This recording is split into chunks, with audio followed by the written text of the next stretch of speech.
지금 정부 출범한 지 6개월 됐어요. 자, 그런데 그런 막강한 힘을 갖고 있는 원내대표가 나간다? 자, 이렇게 되면 어떻게 될까요?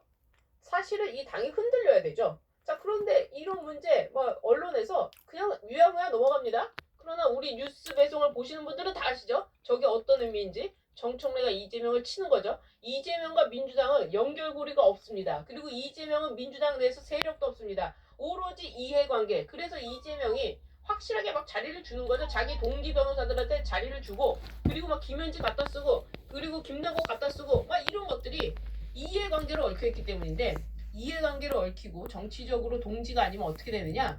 다 흩어지게 되어 있습니다. 왜? 그 사람들 이해관계 없으면 이재명 떠날 수밖에 없는 거거든요. 자, 그래서 정청래가 바로 그 부분을 파고들어서 김병기 나가라! 지금 이렇게 하고 있는 겁니다. 게다가요, 이번에 아주 재밌게 흘러가는데, 바로 2024년 총선에서 그 당시 당대표가 누구였습니까? 바로 이재명이었죠. 자, 이재명이 공천할 때 어떻게 했죠? 비명행사, 친명이 아닌 사람들 다 날리지 않았습니까? 그때 그 공천권을 행사한 거 사실상 누구냐? 바로 김병기입니다. 그리고 민주당 내부에서 뭐라고 얘기 나오고 있느냐? 김병기가 오더가 떨어지면 그대로 하는데 그 오더를 누가 내렸겠느냐? 바로 당시의 당대표가 내지 않았겠느냐? 그 당대표와 그리고 옆에 현지현지, 애지중지현지, 김현지 같이 있었던 거 아니냐? 그래서 김병기를 향해 가지고 나가라. 그리고 공천 헌금 의혹, 이것도 그 당시 당 지도부가 책임을 져야 된다. 이런 얘기가 지금 민주당 안에서 나오고 있습니다. 자, 민주당 안에서 이런 얘기가 나왔다는 건 뭐죠? 이재명을 향해서 너 한번 얘기해봐라. 어떻게 한 건지 얘기해봐라. 이런 얘기라는 겁니다. 그래서 김병기에 대해서 벌써 냄새를 맡은 박지원이 다음에 박지원이요. 또 국회의장 선거에 나오려고 지금 이런 작업을 펼치고 있다고 합니다.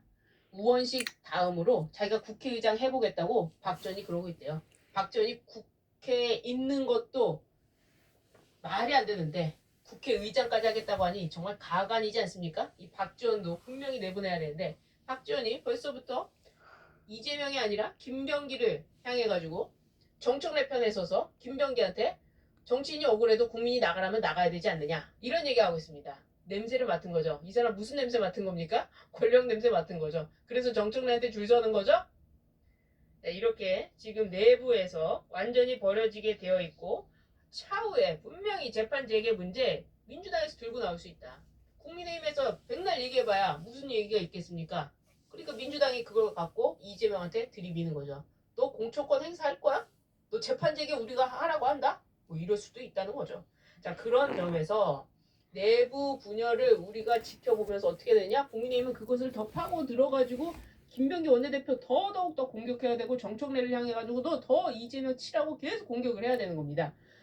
윤석열, 한동훈, 이재명, 정청래였습니다.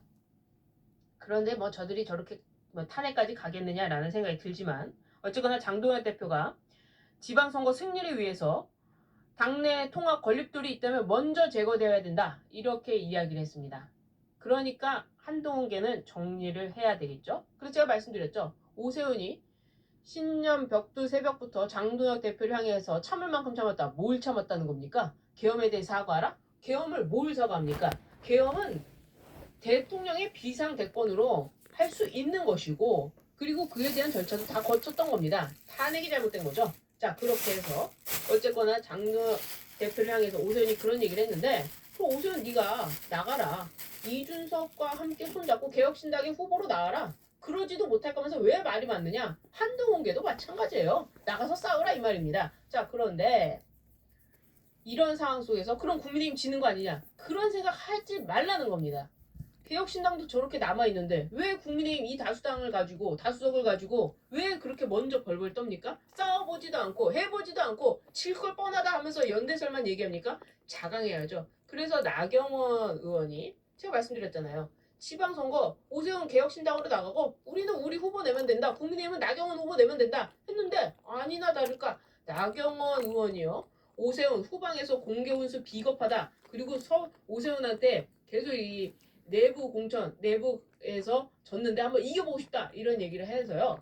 아마도 나경원 의원이 또 서울시장에 도전해 보지 않을까. 이렇게 되면 서울에서 붙어가지고 국민의힘 똘똘 뭉쳐가지고 저 사람들 다 제거하고 다음 총선 이길 수 있는 겁니다.